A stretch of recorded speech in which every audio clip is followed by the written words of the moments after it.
sehingga dari awal, pertengahan sampai akhir kami semua boleh dikuatkan, diberkati oleh Tuhan.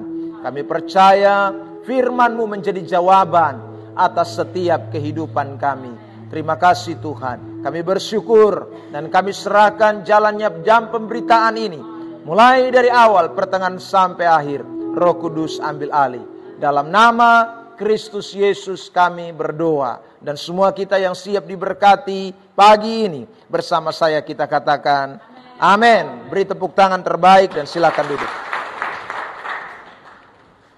Baik, puji Tuhan, Bapak Ibu Saudara yang terkasih di dalam Tuhan Yesus Kristus.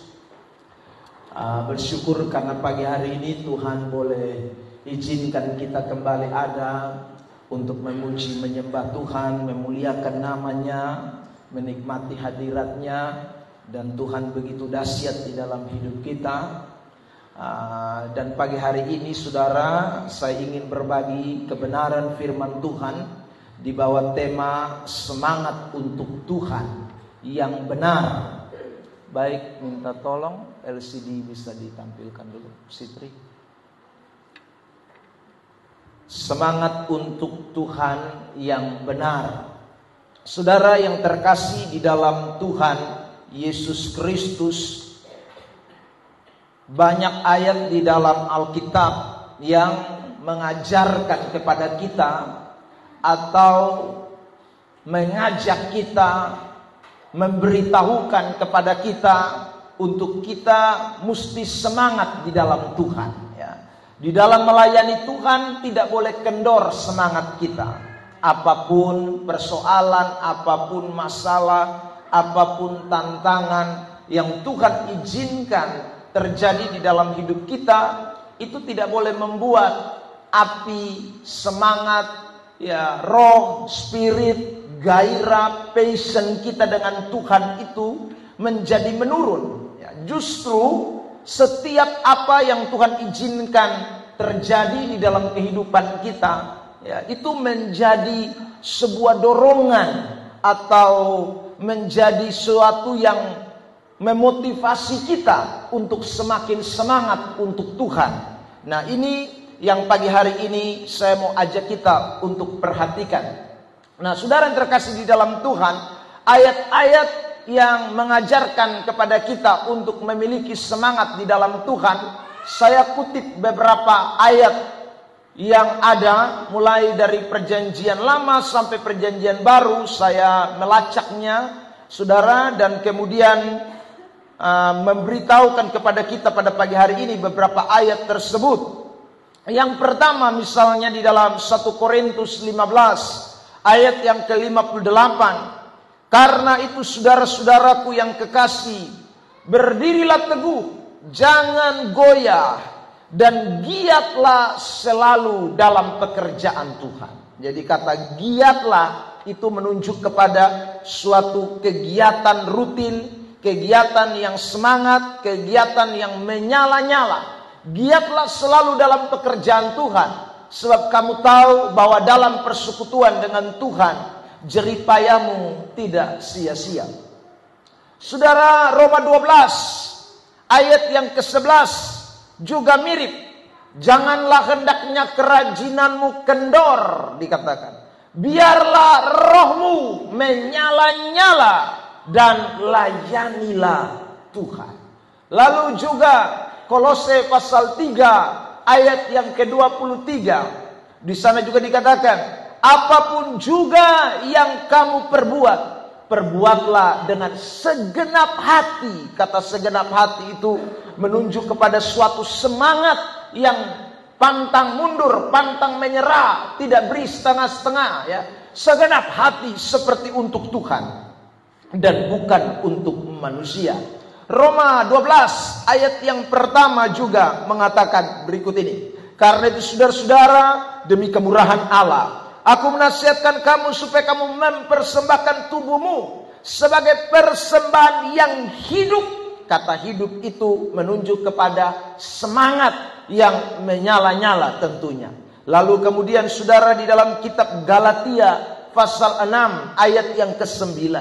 Janganlah kita jemu-jemu, dikatakan. Jadi tidak boleh bosan-bosan. Berbuat baik artinya harus semangat terus buat baik. Karena apabila sudah datang waktunya, kita akan menuai jika kita tidak menjadi lemah. Dan juga Lukas 18 ayat 1. Yesus mengatakan suatu perumpamaan kepada mereka untuk menegaskan bahwa mereka harus selalu berdoa dengan tidak jemu-jemu. Jadi saudara yang terkasih dalam Tuhan, ayat-ayat yang saya tunjukkan ini menunjukkan kepada kita bahwa kalau kita melayani Tuhan, kalau kita mengiring Tuhan, kalau kita berdoa, kalau kita berbuat baik, kalau kita bekerja untuk Tuhan, semua yang kita lakukan itu harus penuh semangat. Tidak boleh jemu-jemu, tidak boleh kendor, roh kita tidak boleh padam, semangat kita tidak boleh mati. Kita harus hidup, kita harus beri yang terbaik dengan segenap hati, dengan segenap jiwa, dengan segenap kekuatan, dengan roh yang menyala-nyala. Kita harus lakukan itu untuk kemuliaan bagi nama Tuhan. Amin. Nah, saudara yang terkasih di dalam Tuhan, tetapi ingat tema yang tadi saya sampaikan. Semangat untuk Tuhan itu juga harus diiringi dengan semangat yang benar. Jadi kalau memiliki semangat untuk Tuhan saja itu belum cukup. Jadi kalau orang cuma punya roh yang menyala-nyala, rajin, semangat, saudara, tidak jemu-jemu, tidak bosan-bosan, itu baik. Tetapi itu belum cukup. Amin. Amin. Bilang samping kiri kanan, semangat saja belum cukup. Nah, saudara, ingat baik-baik, semangat saja belum cukup. Kenapa? Karena semangat itu belum saudara benar, maka itu tidak akan berkenan kepada Tuhan. Karena itu semangat untuk Tuhan itu harus semangat yang benar. Rajin untuk Tuhan, untuk rajin yang benar. Melayani Tuhan dengan tidak jemu-jemu, harus melayani Tuhan dengan tidak jemu-jemu dengan benar. Bukan hanya asal semangat, bukan hanya asal rajin, bukan hanya asal saudara menyala-nyala, tetapi kita harus melakukan semua itu dengan benar. Nah, saudara yang terkasih di dalam Tuhan, dengan benar itu membutuhkan pengertian yang benar. Dengan benar itu membutuhkan pengetahuan yang benar. Maka saudara, Alkitab mengatakan begini, perhatikan dua ayat yang saya kutip ini. Roma 10 ayat yang kedua, jemaat bersama kita membaca teks ini. 1, 2, 3.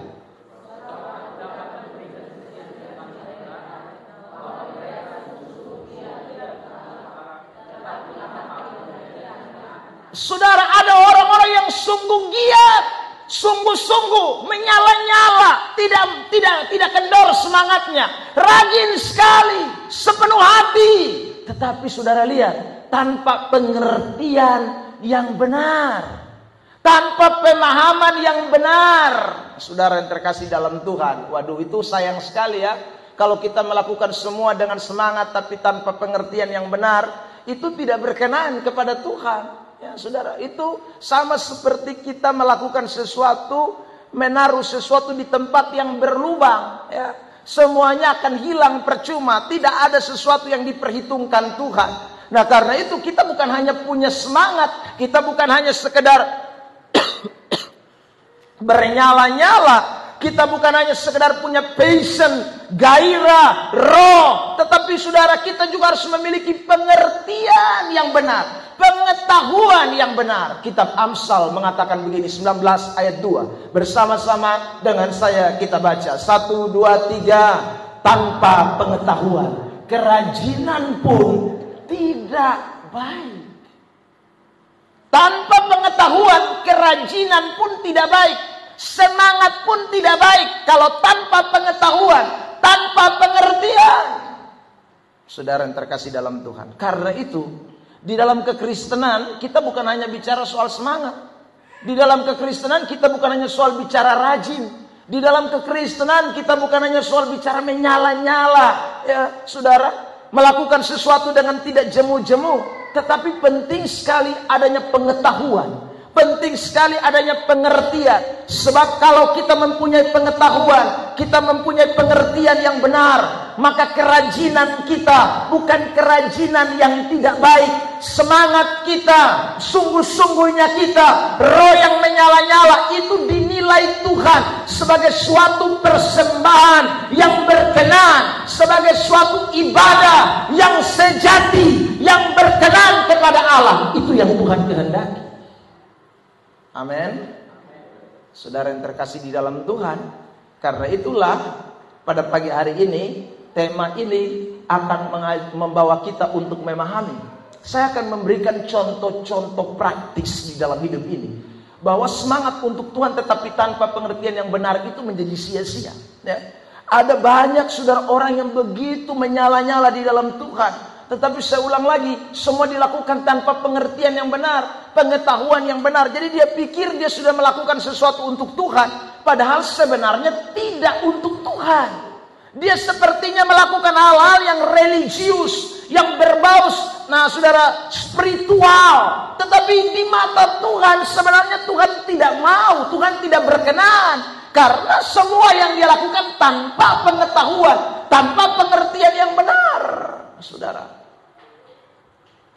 Nah, pagi ini mari kita akan lihat beberapa contoh-contoh praktis tentang bagaimana semangat untuk Tuhan tetapi tanpa pengertian yang benar. Saya mau tunjukkan ayat-ayat buat kita menjadi contoh yang memang sudah terjadi di dalam Alkitab, dan itu menjadi peringatan buat kita supaya semangat kita untuk Tuhan itu adalah semangat yang benar. Ya. Ini kita belajar, saudara terkasih dalam Tuhan, supaya tidak meniru kembali apa yang mereka sudah lakukan atau apa yang sudah terjadi di masa lalu. Tetapi itu membuat kita belajar untuk mengerti, memahami, sehingga kita melakukan sesuatu dengan benar untuk Tuhan. Semangat kita, roh kita yang tidak padam, bukan hanya sekedar membabi buta, tetapi benar-benar atas prinsip pengetahuan dan kebenaran. Dan tentu pengetahuan dan kebenaran ini dalam ruang lingkup yang sangat sempit. Maksudnya adalah Alkitab, bukan dalam bentuk pengertian atau pemahaman luas. Saudara yang terkasih dalam Tuhan, yang pertama, contoh semangat untuk Tuhan tetapi tanpa pengertian yang benar. Ada banyak orang ya saudara, semangat berdoa tetapi tanpa pengertian dan pengetahuan. Semangat sekali, pokoknya rajin sekali berdoa, saudara. Ya, tidak jemu-jemu seperti Lukas 18 ayat 1 bilang. Dia tidak jemu-jemu, makan doa, tidur doa, bangun doa, mau berangkat kerja doa, ulang tahun doa, pokoknya semua doa. Tetapi saudara, doanya tanpa pengertian, doanya tanpa pengetahuan. Saudara, wah itu bahaya sekali. Saudara yang terkasih dalam Tuhan, lihat, saya mau tunjukkan ini. Yakobus 4 ayat 3. Mari kita baca teks ini bersama-sama di dalam hitungan yang ketiga. Yakobus pasal yang keempat, ayat yang ketiga. 1, 2, 3.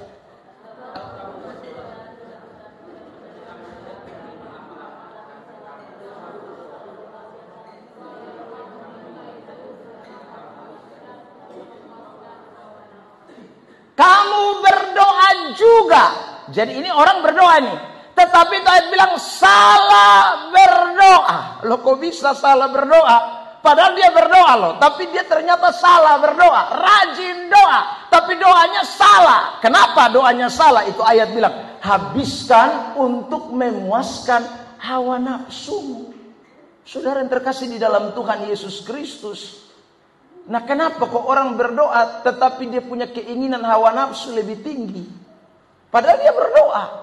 Nah ini karena dia tidak mengerti. Dia tidak memahami esensi dari doa. Dia tidak belajar tentang bagaimana berdoa yang benar. Dia tidak tahu, saudaraku, berdoa yang berkenan kepada Allah. Jadi dia doa-doa sah. Yang penting doa itu bicara dengan Tuhan. Yang penting doa itu adalah menyampaikan sesuatu kepada Tuhan. Padahal saudaraku, berdoa itu bukan hanya asal ucap. Berdoa itu bukan hanya asal sampaikan sesuatu kepada Tuhan. Tapi ada prinsip-prinsip kebenaran yang mana kita harus taat di dalamnya. Amin. Jadi kalau saudara rajin doa, tapi doamu hanya untuk seperti ini, kepuasan hawa nafsu, maka itu sama saja di mata Tuhan tidak berdoa. Sekalipun pagi doa, malam doa, siang doa, saudara semua doa terus. Tapi karena untuk kepuasan hawa nafsu, di mata Tuhan itu sama seperti tidak berdoa. Saudara yang terkasih dalam Tuhan, saya suka berikan contoh. Ya, misalnya ada orang berdoa, Tuhan, saya mau kaya. Sekarang saya tanya saudara, kaya itu baik atau tidak? Kaya itu baik atau tidak? Baik dong, siapa mau miskin? Tidak ada yang kita berdoa, Tuhan, aku miskin terus, jangan buat aku kaya. Kan tidak ada. Semua kita doa maunya, ya Tuhan berkati saya supaya saya tambah hari tambah naik bukan turun. Ya, saudara. Tapi persoalannya, kaya untuk apa?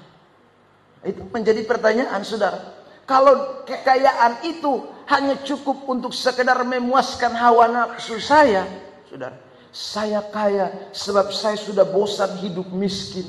Saya kaya, mau kaya karena enak ya, saudara, jadi orang kaya. Ya, saudara yang terkasih dalam Tuhan, bisa punya duit banyak. Kalau kita punya saudara motivasi seperti itu, meskipun kita doa kaya itu baik, saudara. Kita minta kekayaan itu tidak salah, tapi di mata Tuhan doa yang untuk kepuasan hawa nafsu itu dinilai jadi salah. Saudara yang terkasih dalam Tuhan, saya tanya lagi, minta istri cantik itu baik atau tidak? Wah, baik ya saudara.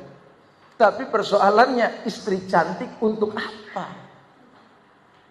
Saudara yang terkasih dalam Tuhan, minta suami ganteng, bagus, tapi gantengnya untuk apa? Kalau cuma hanya untuk kepuasan hawa nafsu, maka doamu itu, sekali lagi, itu doa yang sama dengan tidak berdoa. Meskipun engkau semangat berdoa pagi, berdoa malam, pokoknya minta terus, Tuhan kasih saya istri yang cantik. Ya, Tuhan besok lagi kasih saya istri yang cantik. Ya, saudara, lusa lagi Tuhan kasih saya istri yang cantik. Kita doa terus minta kepuasan hawa nafsu kita, saudara, dengan tujuan bahwa supaya, kalau istri cantik itu misalnya ya saudara, kalau istri cantik itu mantap kita ya, kemana-mana orang akan lihat, wih dia pun nona ini memang, dia pun istri ini memang ya saudara. Nah kalau hanya untuk kepuasan hawa nafsu, maka sekali lagi doa itu sama dengan tidak berdoa. Minta saudara supaya dapat pekerjaan yang baik, salah? Tidak salah. Tetapi sekali lagi pekerjaan yang baik itu untuk apa? Seminar kaum pria sebelum saya berangkat ke Jawa ya, di Apren, saudara.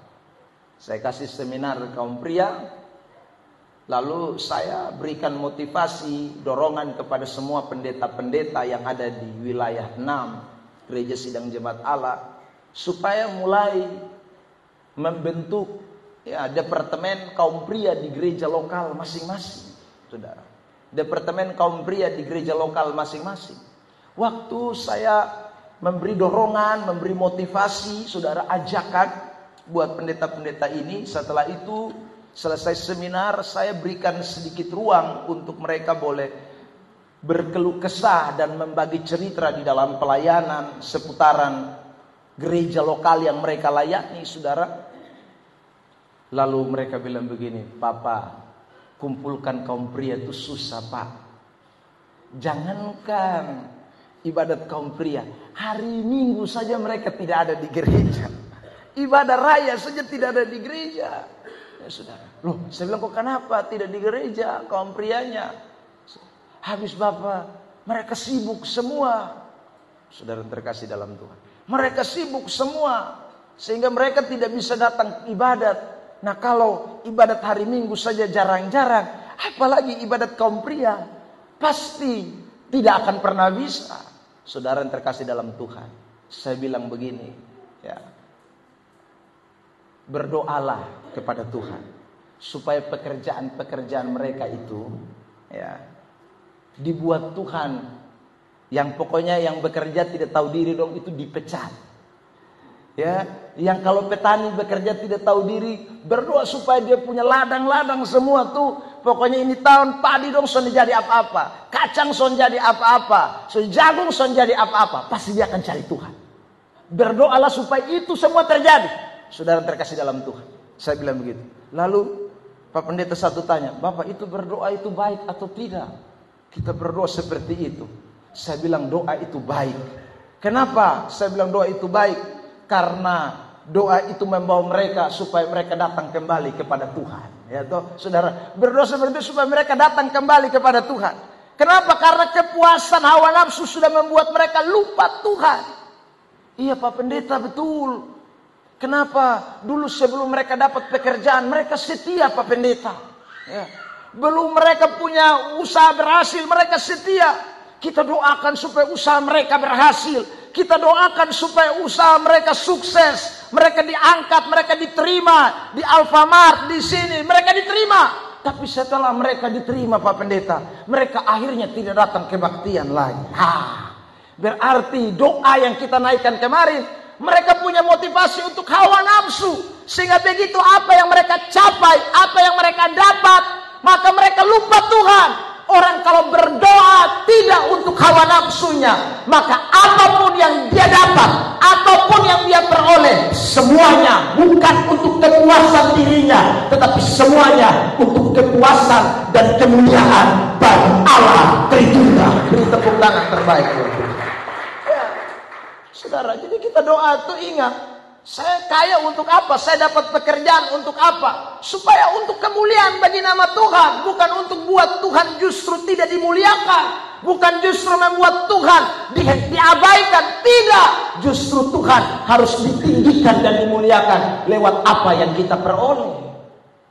Ya, ayat terkenal ini. Roma pasal 11. Ayat yang ke-36. Saudara. Itu ayat kan jelas itu. Roma 11. Ayat 36.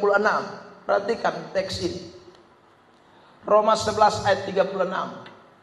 Slide-nya dikasih hitam saja supaya orang bisa baca ayat. Ya. Roma 11 ayat 36.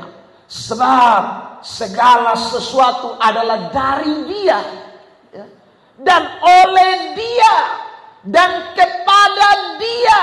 Bagi Dialah kemuliaan sampai selama-lamanya. Saudara yang terkasih dalam Tuhan. Jadi semuanya itu dari Tuhan. Oleh Tuhan, kepada Tuhan. Bagi Tuhan kemuliaan sampai selama-lamanya. Jadi ingatlah baik-baik jemaat Tuhan. Semangat berdoa. Semangat minta ini, semangat minta itu. Semangat mau ini, semangat mau itu. Bagus. Tetapi saya ingin tekankan pada kesempatan pagi hari. Ingat, jangan untuk kepuasan hawa nafsumu engkau berdoa. Jangan untuk kepuasan hawa nafsumu engkau mencari Tuhan. Tetapi biarlah semuanya karena demi kepentingan Tuhan. Untuk kemuliaan bagi nama Tuhan. Kita lakukan semuanya itu. Amin. Jadi saudara, kalau begitu Tuhan tidak akan marah. Ya, Tuhan senang orang berdoa begitu. Waktu datang berdoa, Tuhan kasih saya kaya, supaya kalau saya kaya, saya akan bangun gereja sidang jemaat Allah Glow of Law 2 lantai. Saya percaya saudara akan diberkati Tuhan. Amin. Ya, tapi kalau saudara berdoa, Tuhan beri aku kaya, aku bosan tinggal di rumah 1 lantai, aku kepengen 5 lantai. Itu doa untuk kepuasan hawa nafsu, saudara. Tuhan kasih saya kendaraan. Supaya apa? Supaya yang datang gereja bukan hanya saya, tapi seisi rumah saya, istri saya gereja, suami saya gereja, anak-anak saya gereja. Karena Tuhan, kami di rumah saja sudah 1 RT. Kalau kami antar jemput, habis waktu Tuhan. Kami mau Tuhan berkati kami, supaya kami pakai itu untuk kemuliaan bagi nama Tuhan. Amin. Saudara terkasih dalam Tuhan. Jadi doa untuk itu tidak salah. Tapi saya ulang, untuk kemuliaan bagi nama Tuhan. Bukan untuk yang lain-lain. Ya. Tuhan kasih saya HP. Jangan cuma HP Android Tuhan. Kalau bisa itu apa ya? Yang sekarang lagi tenar apa? iPhone. Tapi iPhone yang mana lagi? Serinya berapa? Bukan KW-KW, ada banyak orang pakai iPhone KW ya saudara. iPhone-nya mesti iPhone yang mantap. Tidak salah minta iPhone, tapi jangan minta iPhone hanya untuk TikTok yang tidak jelas. Ya, saudara. Dia pun kamera bagus, dia tiap hari TikTok terus. Sebentar gaya kucing, sebentar gaya kodok, sebentar gaya, pokoknya gaya gila-gila semua. Nah itu berarti kamu tidak pakai untuk kemuliaan bagi nama Tuhan. Minta iPhone boleh, saudara. Minta HP bagus boleh, tidak salah. Tapi jangan pakai itu main di gereja. Itu tidak untuk kemuliaan bagi nama Tuhan. Pak Pendeta, kan saya main di gereja itu untuk kemuliaan bagi nama Tuhan. Tergantung kau mainnya apa. Kalau kau main chattingan, main Facebook, ya saudara, waktu lagi pemberitaan firman Allah, maka engkau tidak sedang memberi kemuliaan bagi nama Tuhan dengan alat itu. Tapi kalau kau pakai untuk buka Alkitab, untuk saudaraku cari sesuatu yang rohani, untuk syuting, untuk saudara rekam khotbah, saudara itu untuk kemuliaan bagi nama Tuhan, maka berdoalah supaya Tuhan beri yang terbaik. Amin. Saudara terkasih dalam Tuhan, saya juga sedang berdoa supaya gereja ini dilengkapi dengan multimedia yang lebih baik. Saudara terkasih dalam Tuhan, orang-orang yang diperlengkapi juga dengan pengetahuan multimedia yang baik. Saya sedang berdoa, kameranya bukan lagi kamera Oppo A9 yang tidak jelas. Kadang-kadang tagae, kadang-kadang tersumbat, pokoknya tidak jelas, saudara. Ya, tapi itu sekali lagi butuh duit yang banyak. Saudara yang terkasih dalam Tuhan, kemarin saya tanya di Jakarta, di kamera keren itu, 10 juta. Wih, saya bilang Tuhan, ini kamera kalau di gereja kayaknya pas. Ya. Saya tanya laptop, ya saudara. Supaya bukan laptop yang tagae. Saudara, kita butuh yang terbaik untuk kemuliaan bagi nama Tuhan. Ya. Saudara yang terkasih dalam Tuhan. Tapi itu juga butuh uang, butuh kekayaan. Berdoalah, tapi semuanya untuk kemuliaan bagi nama Tuhan. Bukan untuk kita. Untuk kemuliaan bagi nama Tuhan. Saudara, Injil dapat disebarkan. Injil dapat diberitakan dengan lebih baik kepada semua bangsa. Saudara terkasih dalam Tuhan. Jadi semangat berdoa untuk minta kaya. Berdoa semangat untuk minta hal-hal yang terbaik. Tapi saya pesan sekali, jangan untuk kepuasan hawa nafsu. Kalau untuk kepuasan hawa nafsu, doa kita, semangat kita jadi percuma. Semangat kita menjadi sia-sia. Semangat kita tidak diperhitungkan Tuhan. Tapi kalau saudara doa semangatnya untuk kemuliaan bagi nama Tuhan, sekali lagi, semuanya Tuhan pasti tepat pada waktunya Dia akan nyatakan buat kita. Amin. Saudara yang terkasih di dalam Tuhan Yesus Kristus. Jadi jangan salah berdoa. Berdoalah dengan pengertian yang benar, bukan untuk kepuasan hawa nafsu. Yang kedua, saudara yang terkasih dalam Tuhan, perhatikan contoh ini lagi. Matius pasal 6 ayat yang kelima. Dan apabila kamu berdoa, janganlah berdoa seperti orang munafik. Mereka suka mengucapkan doanya dengan berdiri dalam rumah-rumah ibadat dan pada tikungan-tikungan jalan raya, supaya mereka dilihat orang. Aku berkata kepadamu, sesungguhnya mereka sudah mendapat upahnya. Ayat 6 jemaat. 1, 2, 3.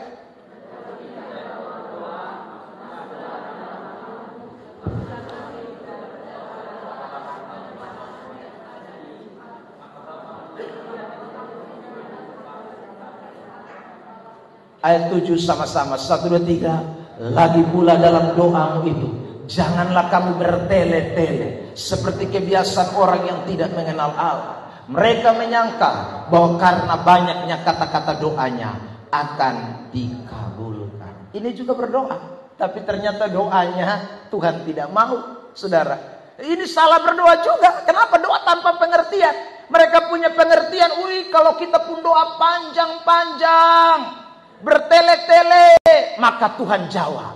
Kalau kata-katanya tidak sedikit, tapi kata-katanya banyak, kata-katanya indah, puitis, bagus, maka Tuhan akan senang dengan itu doa. Bukan. Saudara terkasih dalam Tuhan.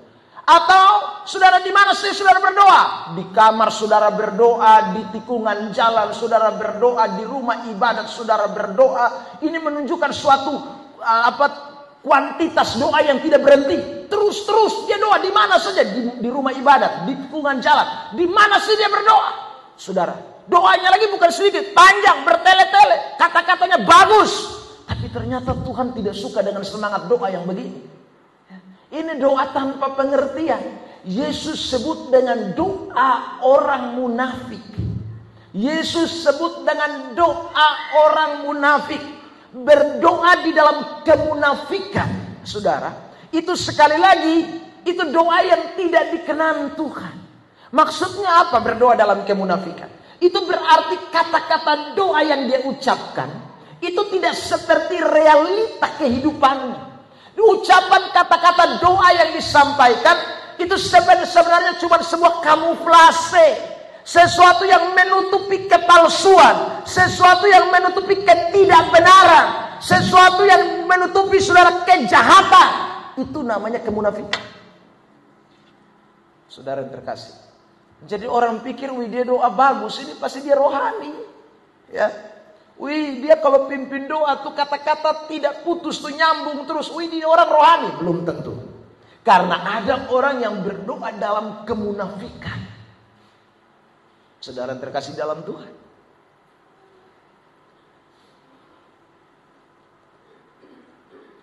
Dan kasus seperti ini terlalu banyak.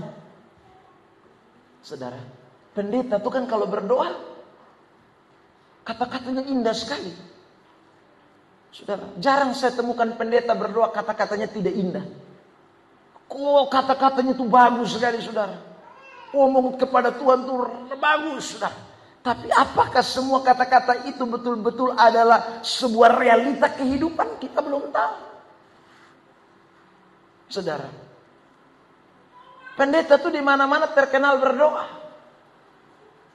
Ya. Saya dengan istri kemarin sampai di LA, bukan Las Vegas, Larantu ke atas. Kita sampai di Larantuka, saudara, menginap di itu rumah, nginap di itu tempat penginapan. Begitu datang, kasih KTP, lalu kemudian ini tuan pemilik penginapan tuh lihat pekerjaan pendeta. Wih, begitu dilihat pekerjaan pendeta, dia bilang, Pak Pendeta, tolong doakan anak saya dulu. Wih, lihat, pendeta itu datang tuh seorang minta doa memang. Karena orang pikir kan pendeta tuh doanya tuh pasti bagus. Ya saudara. Saudara, apalagi kalau suaranya itu agak bass sedikit. Bapa di sorga. Itu tambah lagi tuh saudara. Itu seperti ada urapan Tuhan tersendiri. Ya tapi sekali lagi, berdoa ini dalam kemunafikan atau berdoa dengan sungguh-sungguh, saudara. Berdoa yang sesuai dengan realita hidup. Tapi tahu kan, saudara, ada yang berdoa untuk orang, tapi dia punya hati, dia punya pikiran tidak seperti itu. Ya, ini fakta, ini kenyataan loh, saudara. Habis dia doakan untuk itu orang, dia pulang, saudara terkasih dalam Tuhan, WA menyusul. Ibu ada di mana? Ya, saudara. Kenapa Bapak? Bapak tanya beta. Ya. Lalu ini jawab lagi. Iya Ibu, tadi waktu beta doa kasih Ibu tuh ada suara Tuhan. Ya, ini lupung ular semula kelihatan. Ya, saudara terkasih dalam. Suara Tuhan apa? Pak Pendeta. Iya. Tadi suara Tuhan tuh, Tuhan bilang, kayaknya Ibu cocok dengan beta. Celaka 12.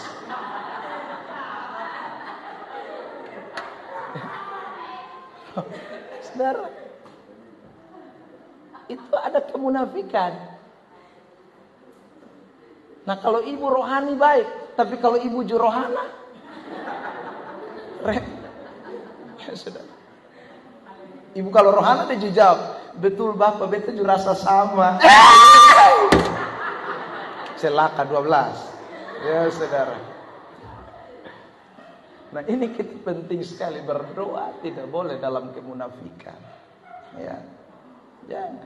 Dosa tuh kalau potong sembunyi itu bahaya, saudara. Ya.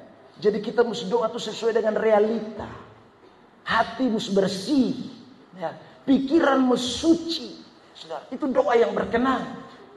Jadi tidak boleh ada embel-embel kejahatan di dalam ini otak. Dalam ini pikiran, itu bahaya sekali, saudara. Berdoa seperti itu tuh berdoa penuh kemunafikan. Ya. Berdoa dalam kemudian Tuhan tidak senang. Itu sama seperti ahli Taurat, orang Farisi itu kan doanya model begini. Doa ini pada tiap hari hidup jahat mau mati. Tapi kalau doa pun doa lancar terus di mana-mana, ibadah ada, di tikungan jalan ada, doa pun doa soalnya ada singkat, akan panjang lebar, bertele-tele. Saudara terkasih dalam Tuhan. Sekarang di TikTok di Kupang ini saudara, saya ikuti, saya kan senang buka TikTok. Ya saudara, itu tuh hampir tiap hari ya, orang kasih naik soal selingkuh. Dia pun istri selingkuh, dia TikTok. Lihat lihat.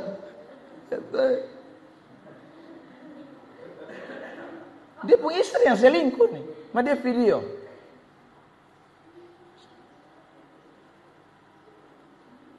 Kasihan saudara. Ini Kupang. Saudara terkasih dalam Tuhan, wah ini bahaya sekali. Nah kalau kita ada dalam kemunafikan bahaya. Kita ada doa di keluarga, maka kita otak ini ada jalan-jalan. Ada doa ada istri, anak-anak dalam rumah. Tuhan berkati istri saya. Tapi yang dibayangkan ini bukan DP istri, nona di sana. Mana doa? Tuhan berkati istri saya. Ini ada bayangan dia istri lain. Itu Tuhan tidak suka. Sekalipun lu doa keluarga terus, doa keluarga non-stop. Tapi kalau isinya kemunafikan bahaya. Ya saudara, berdoa Tuhan tolong supaya istri anak-anak saya hidup suci, kudus dan berkenan kepada Allah. Tahu bab tua di sana lelah anak mati punya. Wah itu bahaya saudara. Itu kemunafikan namanya. Doa seperti itu tuh Tuhan tidak suka. Berdoa dalam kemunafikan. Ya. Kan ada satu pendeta terkenal, saudara. Kalau saya sebut namanya, saudara pasti tahu. Ini pendeta mendunia. Kalau doa ke seorang tuh orang tampias-tampias. Ya. Tapi ternyata dia terlibat di dalam skandal seks. Akhirnya terbongkar.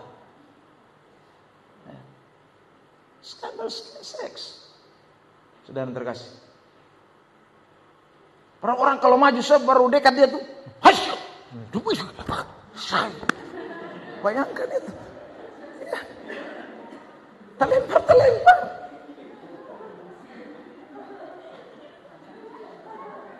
Itu pendeta tuh dikagumi dunia.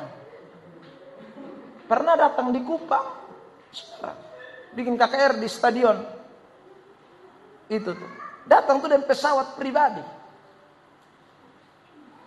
Tapi sudah lihat, ada dalam kemunafikan itu bahaya. Lu mau doa bagus karena pun kalau munafik, Tuhan bilang sia-sia. Lu mau semangat model apapun, saudara. Doa itu tidak boleh disertai dengan kemunafikan. Makanya kita butuh pengertian kebenaran. Karena ada banyak orang pikir yang penting berdoa atau hidup malas tahu. Hidup biar parah tidak soal. Yang penting doa. Wah itu salah tuh. Doa tuh Tuhan lihat lu hati. Lu pun kesungguhan dengan Tuhan tuh bukan dari luar. Tapi sampai lu pun realita kehidupan. Tuhan nilai semua. Bukan hanya segala kata-kata doa yang bagus. Tidak. Tuhan tidak terpengaruh. Tidak terpesona sedikit pun dengan kata-kata puitis kita. Karena itu jangan salah berdoa saudara. Hiduplah dalam pengertian yang sungguh kepada Tuhan. Lukas 18 juga ini 11. Lihat perhatikan ayat 11. Orang Farisi itu berdiri dan berdoa. Dikatakan dalam hatinya begini, ya Allah, aku mengucap syukur kepadamu karena aku tidak sama seperti semua orang lain. Bukan perampok, bukan orang lalim, bukan pezina, dan bukan juga seperti pemungut cukai. Ayat yang ke-12. Perhatikan saudara terkasih dalam Tuhan. Ayat 12. Tidak bisa klik. Ayat 12. Aku berpuasa 2 kali seminggu.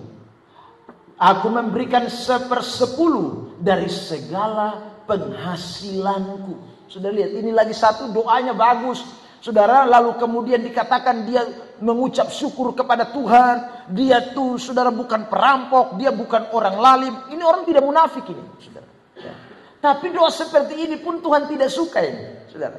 Doa seperti ini juga Tuhan tidak suka. Aku berpuasa 2 kali seminggu. Aku kasih 1/10 dari segala penghasilanmu. Woi, dia luar biasa, saudara. Taat betul ini. Tapi rupanya doa macam begini pun Tuhan tidak senang. Saudara terkasih dalam Tuhan. Tuhan tidak mau ini doa macam begini. Nah ini Kristen kebanyakan. Apalagi saya mesti ngomong. Orang karismatik. Itu suka berdoa yang model Lukas 18 ayat 11-12. Tuhan, kami baru pulang penginjilan. Tuhan, bayangkan itu jalan terlalu susah Tuhan. Tapi kami melewati semuanya. Sambil mobil tak tanam tapi kami lewati Tuhan. Kami percaya itu luar biasa. Lapor di Tuhan semua. Tuhan terima kasih karena waktu KKR itu Tuhan bukan sedikit orang, 1000 orang Tuhan yang maju dan semuanya mengalami lawatan Tuhan. Dia lapor semua di dalam Tuhan. Terima kasih karena Tuhan luar biasa. Urapanmu mengalir, mujizat Tuhan terjadi, semua rebah, yang muntah-muntah semua terjadi habis Tuhan. Saudara terkasih dalam Tuhan. Itu doa yang disebut oleh firman Tuhan dalam Lukas 18 ini sebagai doa kesombongan. Kesombongan rohani. Saudara, ini kesombongan rohani. Tuhan tidak suka dengan kesombongan rohani. Saudara, Tuhan tidak suka dengan doa yang menyatakan diri kita. Itu Tuhan tidak suka.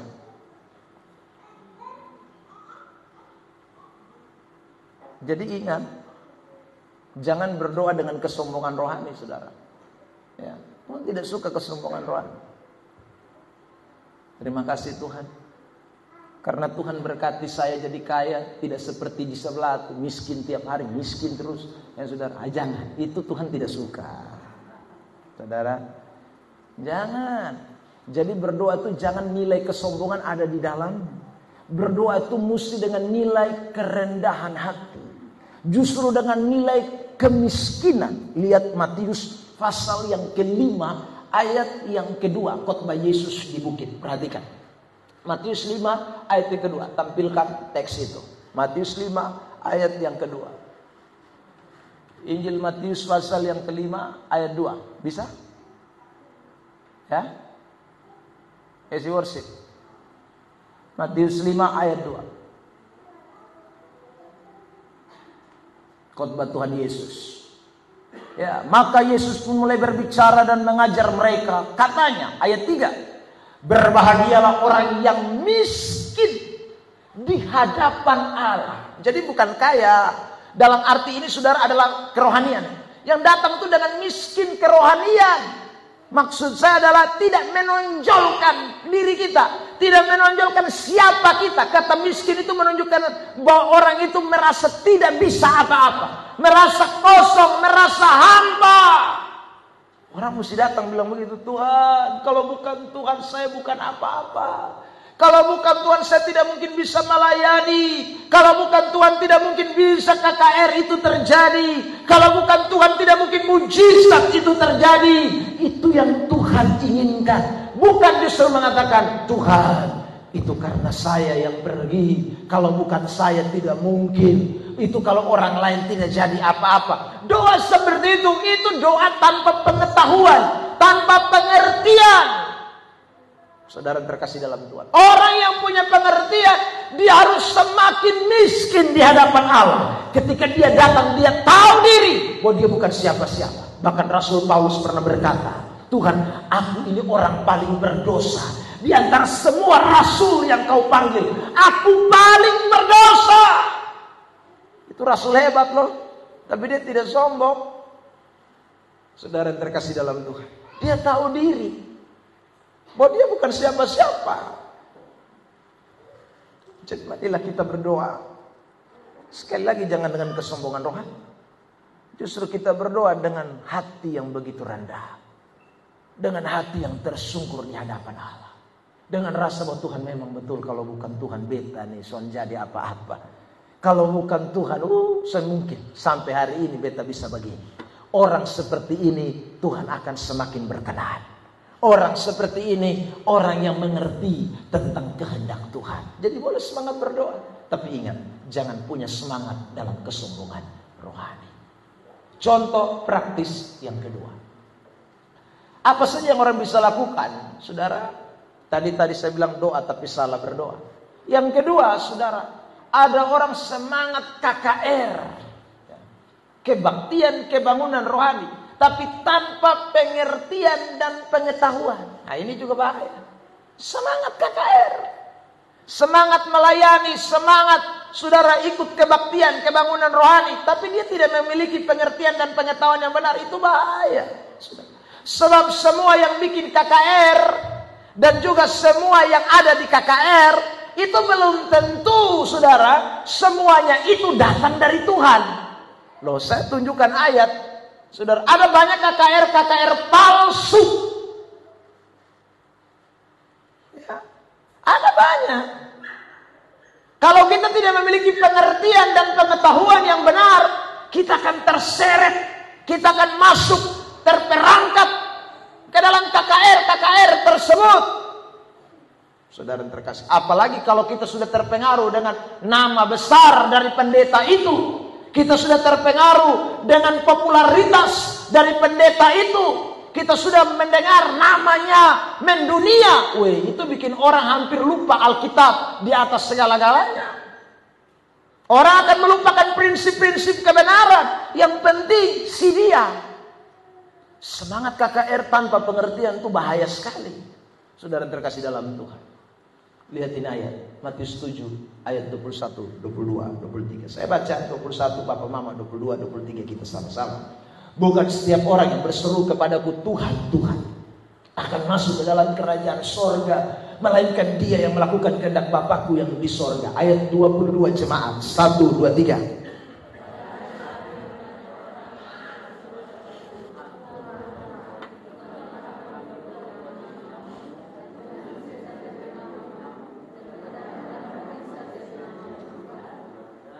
Secara implisit bernubuat, usir setan, banyak mujizat, itu bicara soal kebaktian, kebangunan rohani. Saudara, ya.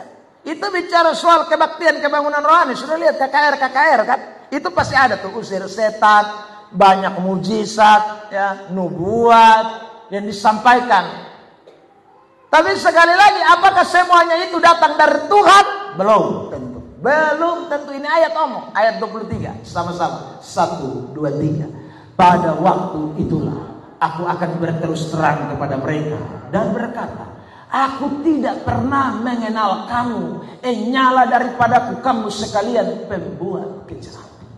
Loh, padahal mereka yang dimaksud, kamu yang dimaksud ini adalah ini yang tadi ayat 22 ini. Yang bikin mujizat pakai nama Tuhan, nubuat pakai nama Tuhan, musir setan pakai nama Tuhan, semua yang pakai nama Tuhan, tapi ternyata mereka Tuhan tidak kenal.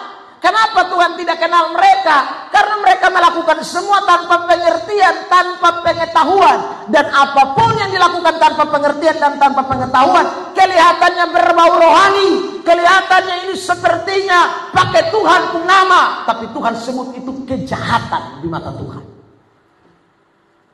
Saudara terkasih dalam Tuhan, itu Tuhan sebut kejahatan. Makanya kita ini umat Tuhan, anak-anak Tuhan, jemaat Tuhan, kita jangan hanya sekedar dengar KKR-nya. Kita mesti mengerti ini betul datang dari Tuhan atau tidak. Kita harus tahu, kita mesti cari tahu dia pun track record, pengajaran dan lain sebagainya. Sekarang ada terkenal di video TikTok, di YouTube, di Facebook, termasuk saya juga ikut membagikan. Ada pendeta suhotbah bilang, saudara-saudara, saya mau sampaikan dengan pelan-pelan loh. Kalau sudah pelan-pelan tapi saudara tidak mengerti itu keterlaluan. Ya saudara. Nah, dia ngomong begitu. Apa yang disampaikan? Dia bilang begini, saudara-saudara, Yesus Kristus itu bukan juru selamat loh. Yang juru selamat itu Yahweh. Yesus Kristus itu bukan terang dunia loh. Yang terang dunia itu Yahweh. Nah ini saudara bayangkan, Yesus Kristus bukan juru selamat. Nah, terang dunia bukan lagi Yesus. Nah ini saudara, tapi dia minta orang mengerti. Lalu di akhir khotbah dia bilang, ada amin. Semua amin. Amin, sama-sama masuk jurang. Saudara, Yesus kalau bukan juru selamat lah. Tapi orang susah peduli. Yang penting yang ngomong ini siapa?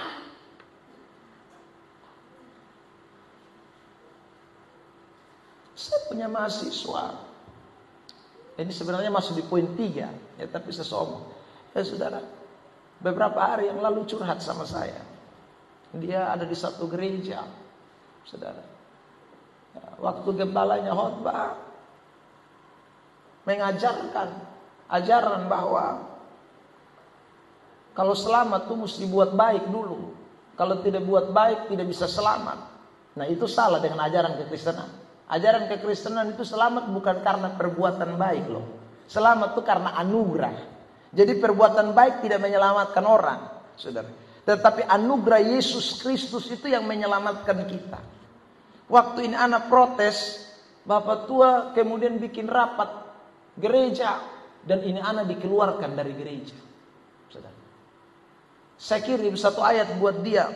Kitab Galatia. Saudara. Paulus mengatakan begini. Oleh karena kebenaran aku dimusuhi. Oleh karena kebenaran kita kadang dimusuhi. Saya bilang jadi kuat. Lu jangan takut.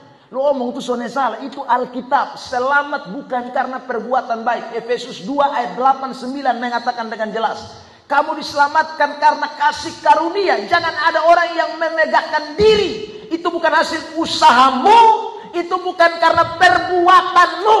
Itu ayat jelas. Saudara. Kalau tidak, di sorga semua orang sombong. Kenapa? Karena begitu masuk pintu sorga, Petrus cegat di pintu sorga. Ini cuma ilustrasi. Petrus tanya, kenapa lu datang di sorga? Iya, kok beta lah. Beta rajin ibadah. Beta bikin baik, bantu sesama, bantu ini, bantu itu. Saudara lihat, ini berarti orang sombong ini. Karena dia merasa bahwa dia bisa masuk surga karena dia bantu si A, si B, bikin baik ini, bikin baik itu. Tapi di surga tidak ada orang yang bisa berkata demikian. Karena tidak ada perbuatan yang bisa masuk bawa orang ke surga. Semua orang akan berkata, saya bisa masuk surga. Ini hanya karena kemurahan yang cuma-cuma Tuhan berikan lewat pengorbanan di atas kayu salib. Amin. Kalau tidak ada Yesus mati di atas kayu salib, lu mau buat baik karena manapun neraka tetap. Kita selamat hanya karena Yesus mati buat kita. Saudara yang terkasih dalam Tuhan. Kalau Yesus tidak mati buat kita, baik karena manapun tidak bisa selamat. Saudara yang terkasih dalam Tuhan. Saya mau tanya, ada tidak orang yang lebih baik dari saudara tapi tidak Kristen? Saya tanya saudara, jujur. Ada tidak? Terlalu banyak. Yang lebih baik dari ini, beta, pendeta, ini terlalu banyak. Tapi dia persoalan, dia percaya Yesus atau tidak. Karena bukan dengan perbuatan baik Anda masuk surga. Masuk surga itu percaya Yesus. Saudara yang terkasih dalam Tuhan. Lalu ada yang bilang, berarti Bapak kita tak usah buat baik. Buat baik itu tanda mengucap syukur karena selamat dari Tuhan. Itu saudara yang terkasih dalam Tuhan. Jadi saya buat baik karena saya mengucap syukur. Saudara.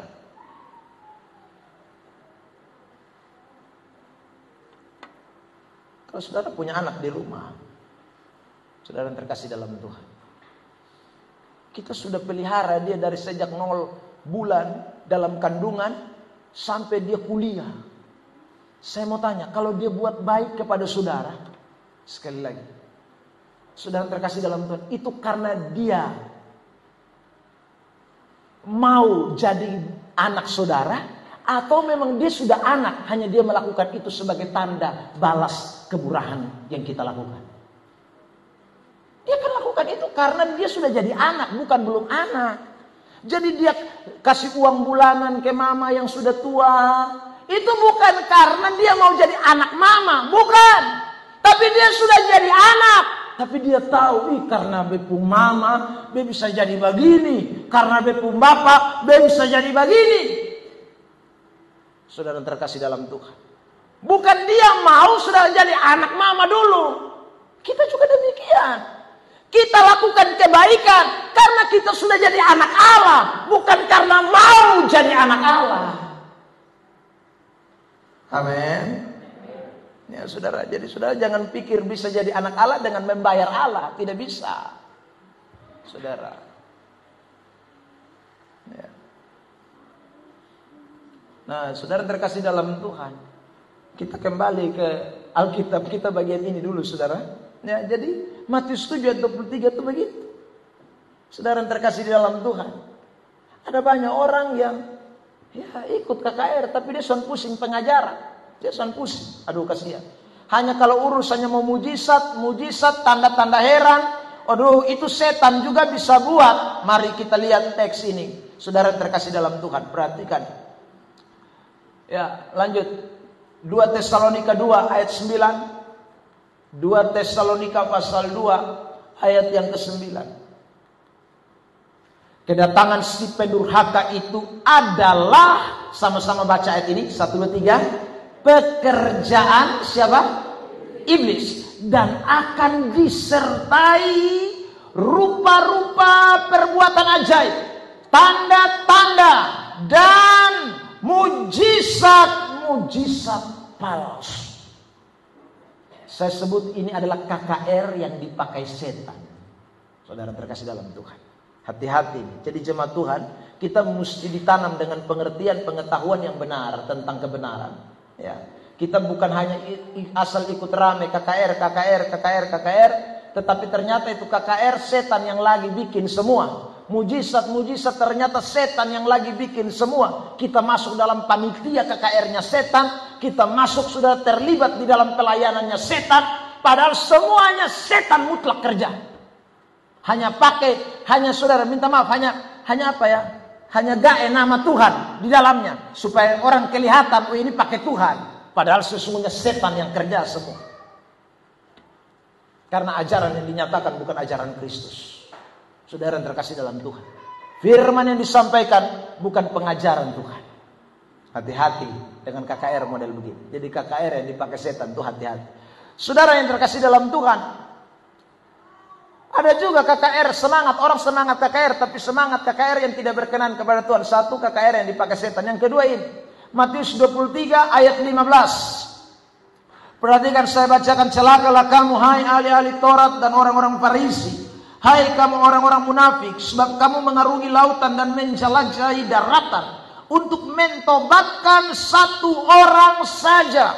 Oh, jadi dong keliling dunia ngeri, mengarungi lautan, menjelajahi daratan untuk bawa orang kepada satu orang saja, menjadi penganut agamamu, dan sesudah ia bertobat, itu ayat katakan, menjadikan dia orang neraka yang 2 kali lebih jahat daripada kamu sendiri. Ini KKR cari jiwa, tapi KKR cari jiwa untuk penuh gereja, jadi penganut agama, ya. Tetapi tidak bikin itu orang bertobat, tidak bawa orang itu kepada saudara ajaran yang benar, itu orang tetap saja terus. Jadi PKKR ini aja orang, weh mari ikut bepung gereja, mari masuk di bepung gereja, tepung gereja tuh bagus begini, saudara. Tapi tidak bawa orang kepada pertobatan yang sungguh kepada Tuhan, sehingga itu orang masuk ke dalam penganut agama, masuk di dalam gereja jadi orang Yahudi dalam konteks ini. Tetapi dia tetap jadi orang neraka, bahkan 2 kali lebih jahat. Karena itu kita penginjilan, target kita bukan hanya bawa orang, saudaraku, mau jadi Kristen, tapi bawa orang menjadi ahli waris kerajaan Allah. Amin. Saudara terkasih dalam Tuhan, tanggal 27 ya, saya sudah diminta untuk KKR di Takari ya saudara. Dan itu bukan dari mana-mana, dari kita gereja dong minta kita pun gereja. Jadi nanti kita akan buat tim untuk KKR selama 2 hari di Takari 27-28 ya saudara, di gereja Gemit, bukan di gereja karismatik.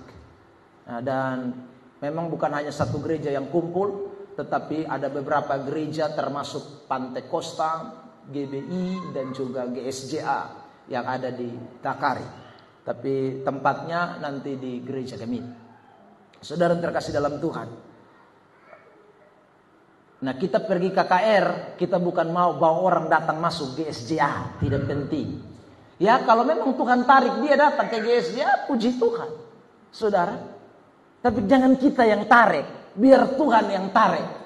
Tapi bawalah orang itu dengan satu tujuan, dia menjadi bukan penganut agama, bukan masuk kepada sebuah organisasi, tetapi kita rindu dia menjadi ahli waris kerajaan Allah. Amin.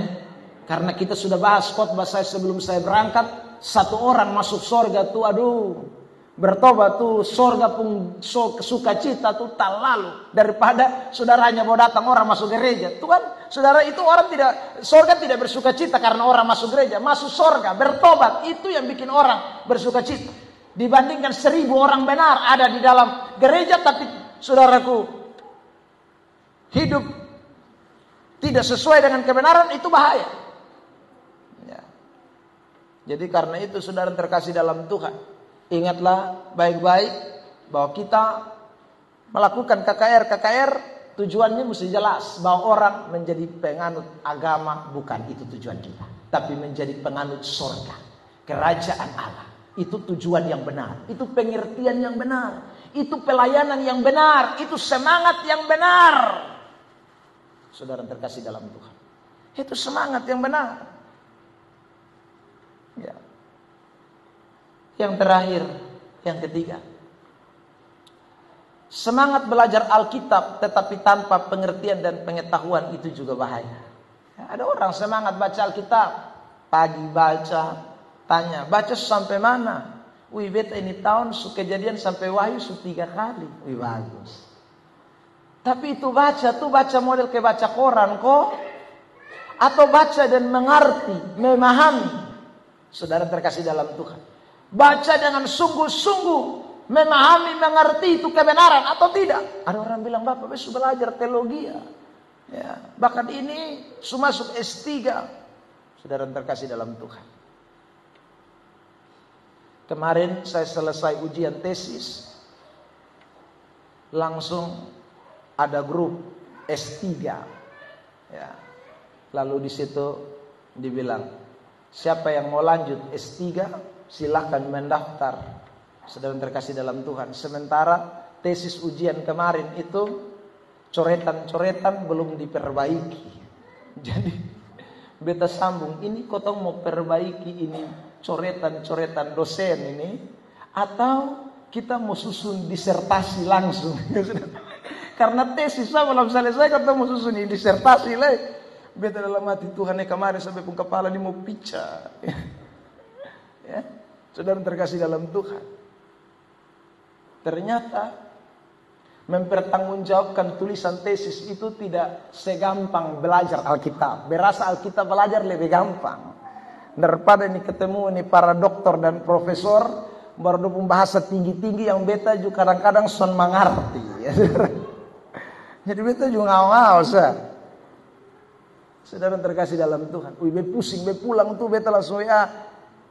Magem be bilang, Ma, kayaknya be bosan jadi mau belajar lah. Ini bosan betul-betul ini. Ya, kok kenapa? Wih, be tadi ini be stres berat. Andaikan dong tambah 2 jam, berarti be pingsan. Saudara terkasih dalam Tuhan. Ya, makanya waktu bilang S3, wih, beta rasa biasa Tuhan. Ya. Saudara terkasih dalam Tuhan, susun begitu payahnya, saudara. Belum pikir ini sistematis bagus ini. Nah, beta juga kayak bahasa Inggris. Bahasa Inggrisnya ada kacau balau. Berpikir dong juga pasti ngau-ngau nih. Ya, saudara, ternyata dong bahasa Inggris ini mantap. Ya, saudara. Baca itu arti apa? Saya bilang, ya pokoknya Bapak tak lihat di situ arti apa di situ. Nah itu sudah. Ya sudah. Nah saudara terkasih dalam Tuhan, belajar Alkitab itu memang tidak gampang. Ya. Tetapi tidak boleh hanya sekedar belajar. Kita mesti mengerti, memahami. Tentu dalam konteks bukan pengertian kita, pengetahuan kita. Orang belajar teologi belum tentu dia juga mengerti dan memahami sesungguhnya tentang kebenaran itu. Sebab begini, Alkitab itu tidak bisa ditafsirkan dengan keinginan kita. Nah, saya mau tunjukkan beberapa ayat ya. Tapi saya mulai dulu dengan ini dulu. 2 Petrus pasal yang pertama ayat 16. Sebab kami tidak mengikuti dongeng-dongeng isapan jempol manusia ketika kami memberitahukan kepadamu kuasa dan kedatangan Tuhan kita, Yesus Kristus sebagai Raja. Tetapi kami adalah saksi mata dari kebesaran. Ataupun sibuk dengan dongeng-dongeng, 1 Timotius 1:4. Ataupun sibuk dengan dongeng dan silsilah yang tiada putus-putusnya, yang hanya menghasilkan persoalan belaka dan bukan tertib hidup keselamatan yang diberikan Allah dalam iman. Ini saudara, Paulus tulis kepada jemaat yang ada di Efesus. Kenapa? Karena jemaat yang ada di Efesus ini, waktu Timotius pergi ke itu tempat, jemaat di sana ini sudah dipengaruhi dengan berbagai macam ajaran. Ya, dan ajaran-ajaran itu ternyata Paulus sebut dengan kata dongeng. Ya. Silsilah yang tidak putus-putus. Pengalaman yang sama Petrus juga alami ketika dia melayani di beberapa daerah. Kalau kita memperhatikan surat 1 Petrus itu, saudara, dan surat 2 Petrus itu ditujukan kepada jemaat termasuk yang ada di Galatia, Pontus, dan sekitarnya. Saudara, itu juga sama. Jemaat-jemaat ini juga mengikuti dongeng-dongeng isapan jempol manusia.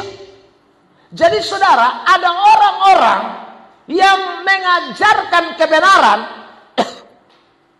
tetapi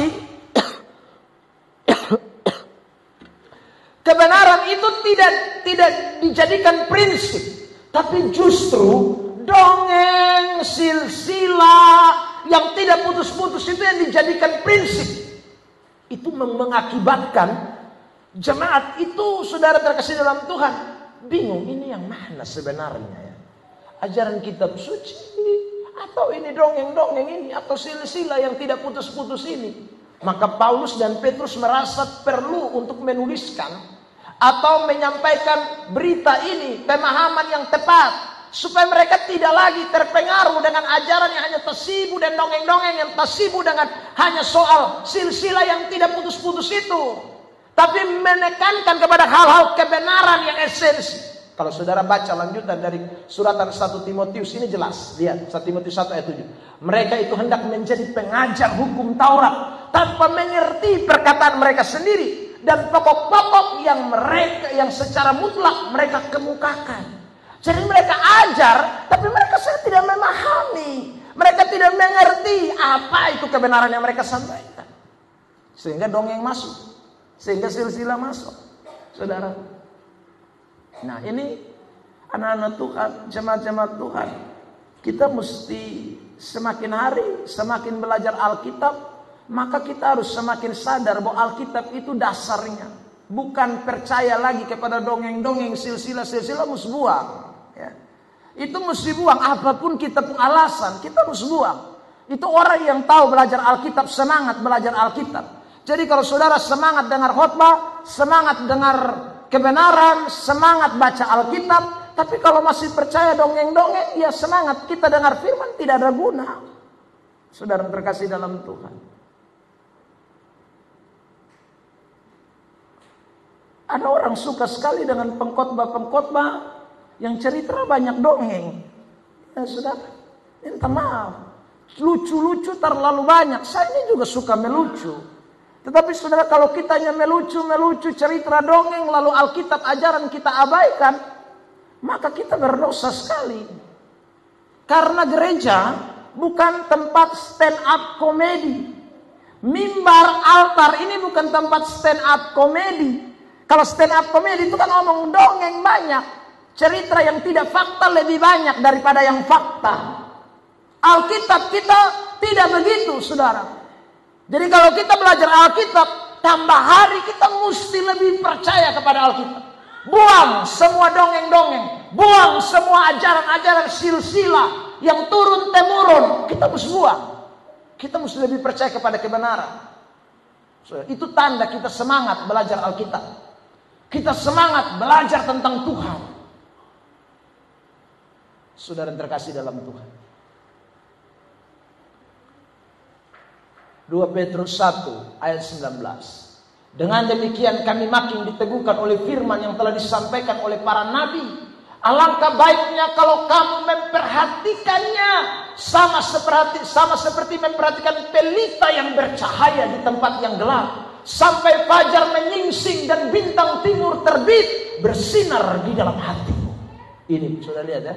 Jadi Petrus bilang sama mereka itu, supaya lihat itu terang firman Allah, perhatikan dengan sungguh-sungguh. Ya, sudah. Itu luar biasa. Ya. Jadi jangan beralih kepada yang lain. Ayat 20, yang terutama harus kamu ketahui ialah bahwa nubuat-nubuat dalam kitab suci tidak boleh ditafsirkan menurut kehendak sendiri. Tidak boleh.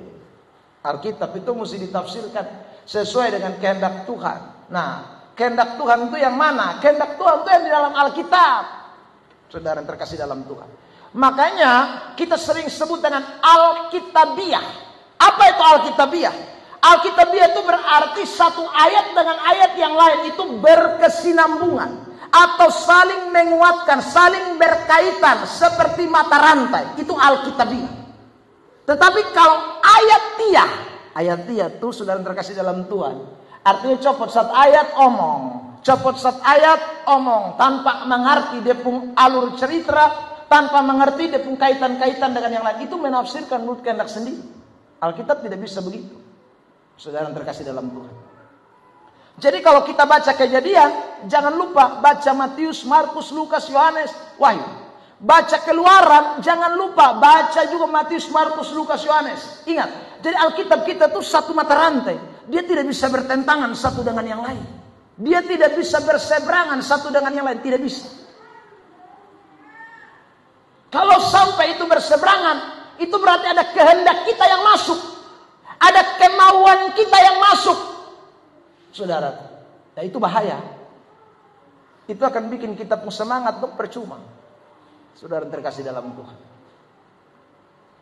2 Timotius 4 ayat 3. Karena akan datang waktunya orang tidak dapat lagi menerima ajaran sehat. Tetapi mereka akan mengumpulkan guru-guru menurut kehendaknya. Untuk memuaskan keinginan telinganya. Orang saudara.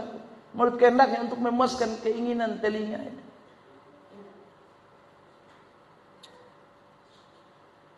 Waktu kita doa 10 malam ke berapa ya, saya lupa.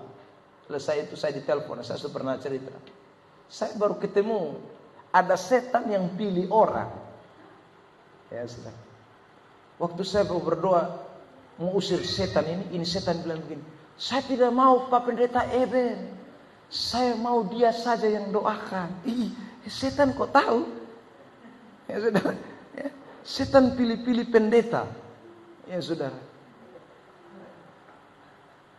Itu kamera sudah menghadap di beta. Dia bilang, buka mata, lihat beta. Dia bilang begitu. Beta sana mau Pak Eben. Beta sana mau dia. Beta mau ya. Bisa sebut itu satu pun nama. Dia ngomong. Dia bilang beta perlu lu. Beta ini beta. Dia bilang begitu. Sudah. Sana bisa mau beta lu. Beta Pak Eben bisa mau dia. Sudah. Setan bisa pilih-pilih orang. Saudara yang terkasih dalam Tuhan. Ya. Ajaran sehat itu penting. Saya bilang dia mau pilih orang, jangan mau. Saya hadapkan itu kamera datang, hadapkan. Pede mata. Saudara yang terkasih dalam Tuhan. Karena ada banyak orang hari-hari ini model kesetan, ikut dia pun mau. Kita tidak boleh ikut kita pun mau, ikut Tuhan pun mau. Ajaran sehat itu penting. Ya saudara. Kalau kita jadi Kristen yang begitu, aduh, sayang sekali. Ya. Jadilah Kristen yang sungguh-sungguh ingin Tuhan disenangkan. Dan itu hanya ajaran Tuhan, tidak ada lain. Saudara. Belajar Alkitab tetapi menafsir jangan sesuai kehendak sendiri. Belajar Alkitab, tafsir sesuai kehendak Allah. Dan itu mesti Alkitabiah. Saudara yang terkasih dalam Tuhan, yang terakhir pada teks ini, saudara, akan ada ajaran-ajaran setan-setan. 1 Timotius 4 ayat 1. Ayat 1. Saudara, 1 Timotius 4 ayat 1. Ya, mari kita baca supaya ini ayat tidak jadi ayat setan. 1, 2, 3. Tetapi Roh dengan tegas mengatakan bahwa di waktu-waktu kemudian ada orang yang akan murtad. Lalu dan ajaran setan-setan. Saudara yang terkasih di dalam Tuhan Yesus Kristus. Jadi ada orang belajar Alkitab, tapi ajaran yang diikuti ajaran setan semua. Bukan ajaran Tuhan, ajaran setan-setan. Kalau saudara baca mulai ayat 2, ayat 3, ayat 4, itu ajaran setan dijelaskan di sana. Larang orang kawin, larang ini, larang itu. Ya saudara, itu ajaran setan-setan tuh. Jadi saudara yang terkasih dalam Tuhan, ini bahaya. Dan hari-hari ini juga banyak yang banyak sekali belajar Alkitab tetapi lebih mempercayai ajaran setan-setan. Contoh di Kupang ini kan banyak, saudara terkasih dalam Tuhan. Habis berdoa, pisong kosong. Itu kan ajaran setan. Ya. Minta petunjuk di kayu batu, minta petunjuk di kuburan. Itu ajaran setan, itu bukan ajaran Alkitabiah. Ya. Jadi jangan belajar Alkitab tapi justru Alkitab diabaikan. Itu semangat yang begini, semangat palsu.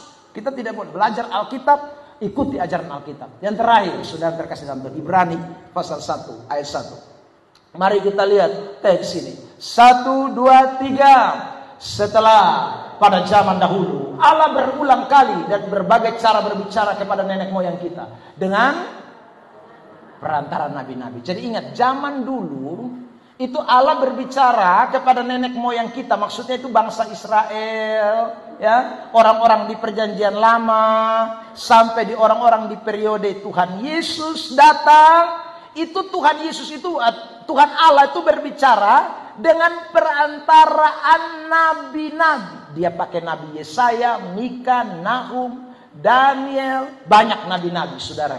Nah, tetapi ingat ayat 2. Ayo jemaat dengan keras kita baca ayat ini. 1, 2, 3. Maka pada zaman akhir ini Ia telah berbicara kepada kita dengan anaknya, yang telah Ia tetapkan sebagai yang berhak menerima segala yang ada. Oleh Dia Allah telah menjadikan alam semesta. Jadi saya ulang ya. Perjanjian lama Allah bicara lewat nabi-nabi. Perjanjian baru tidak lagi. Zaman Yesus, begitu Yesus datang, nabi-nabi sudah terkasih dalam Tuhan itu tidak lagi punya peranan yang kuat. Ya, ingat, nabi-nabi tidak punya peranan yang kuat. Kenapa? Karena sekarang yang asli sudah datang. Firman itu sudah datang. Yesus pribadi Allah itu sudah menjelma menjadi manusia. Jadi yang kita mesti dengar itu adalah anaknya. Yang kita mesti dengar itu adalah firman-Nya. Tapi saudara yang terkasih dalam Tuhan, ada banyak orang Kristen itu masih hidup di zaman PL. Lihat ini Kolose pasal 2 ayat 16 dan seterusnya. Karena itu janganlah kamu biarkan orang menghukum kamu mengenai makanan dan minuman atau mengenai hari raya, bulan baru ataupun hari Sabat. Ayat 17, semuanya ini hanyalah bayangan dari apa yang harus datang, sedang wujudnya ialah Kristus. Jadi apa yang dinubuatkan di dalam PL itu sudah digenapi di dalam Yesus. Dan terkasih dalam Tuhan. Ayat 18, janganlah kamu biarkan kemenanganmu digagalkan oleh orang-orang yang pura-pura merendahkan diri dan beribadah kepada malaikat serta berkanjang pada penglihatan-penglihatan dan tanpa alasan membesar-besarkan diri oleh pikiran yang duniawi. 19. Sedang ia tidak berpegang teguh kepada kepala, dari mana seluruh tubuh yang ditunjang dan diikat menjadi satu oleh urat-urat dan sendi-sendi menerima pertumbuhan ilahinya. Ayat 20. Apabila kamu telah mati bersama-sama dengan Kristus dan bebas dari lara dunia, mengapa kamu menaklukkan dirimu pada rupa-rupa peraturan seolah-olah kamu masih hidup di dunia? Ayat 21. Jangan jama ini, jangan kecap itu, jangan sentuh ini. Semuanya itu hanya mengenai barang yang binasa oleh pemakaian dan hanya menurut perintah-perintah dan ajaran-ajaran manusia. Peraturan-peraturan ini walaupun nampaknya penuh hikmat, dengan ibadah buatan sendiri seperti merendahkan diri, menyiksa diri, tidak ada gunanya selain untuk memuaskan hidup duniawi. Belajar Alkitab Jangan terus pakai konsep PL. Ya. PL itu begitu. Jangan sentuh itu. Kalau sentuh itu nanti kutuk keturunan akan kena kau. Nah itu bahaya. Saudara. Jangan makan itu. Karena nenek moyang kita tidak pernah makan itu. Itu konsep PL. Saudara terkasih dalam Tuhan. Kita tahu bahwa Yesus sudah menggenapi. Kalau Yesus sudah menggenapi, maka saudara terkasih dalam Tuhan, kita mesti percaya kepada konsep yang digenapi, bukan yang belum digenapi. Saudara terkasih dalam Tuhan Yesus Kristus. Karena itu hari ini di bagian yang terakhir, semangatlah belajar Alkitab. Tapi jangan tidak berubah-berubah. Konsep kita tidak berubah, pemahaman kita tidak berubah, dongeng ikut terus, ajaran setan masih ikut terus, ya itu percuma semangat kita. Jadi kita semangat untuk kita mengalami perubahan. Kita semangat untuk kita mengalami sesuatu dengan Tuhan. Nah karena itu marilah kita semangat untuk Tuhan dengan semangat yang benar, dengan pengertian yang benar dan pemahaman yang benar sesuai dengan ajaran yang Alkitab, dengan dasar-dasar ayat-ayat yang kuat, bukan asal comot ayat. Saudara terkasih dalam Tuhan. Kalau kita lakukan itu, Tuhan dimuliakan, kita diberkati, jeripaya kita tidak sia-sia. Seperti yang dikatakan dalam surat 1 Korintus 15 ayat 58, jeripayamu di dalam Tuhan tidak akan sia-sia. Begitu Tuhan datang kembali, saudara maju satu-satu, kamu semangat berdoa, mantap, ternyata doamu semua doa yang benar. Waktu kamu datang kepada Tuhan, Tuhan bilang, wih kamu semangat KKR pelayanan, bagus. KKRmu itu KKR yang mantap, sesuai dengan kebenaran. Tuhan kasih hadiah, Tuhan kasih upah, Tuhan kasih mahkota. Saudara terkasih dalam Tuhan. Begitu kita ada di hadirat Tuhan, dan Tuhan lihat kita. Dan Tuhan bilang begini, bagus semangat membaca Alkitab. Belajar Alkitab, wih luar biasa, kamu sungguh-sungguh mengerti kebenaran. Kamu melakukan bukan lagi berdasarkan ajaran PL, kamu bukan ajaran dongeng, kamu bukan ajaran-ajaran setan, tapi kamu melakukan ajaran Tuhan. Kamu menerima upah yang Tuhan janjikan. Seperti juga dikatakan dalam Injil Matius pasal 10. Ya saudara, Yesus bilang begini sama Petrus, karena aku kamu telah meninggalkan segala sesuatu, pada hari ini juga kamu akan menerima 100 kali lipat, dan pada masa yang akan datang hidup yang kekal. Nah karena itu saudara yang dikoreksi oleh Tuhan, penutupnya ingat baik-baik, semangat tapi tidak boleh semangat yang tidak benar. Semangat dengan semangat yang benar untuk menuai hasil bagi kemuliaan nama Tuhan. Tepuk tangan terbaik buat Tuhan Yesus Kristus. Kita mau bersyukur buat firman Tuhan yang kita dengarkan, dan kita akan siap hati untuk menerima perjamuan kudus.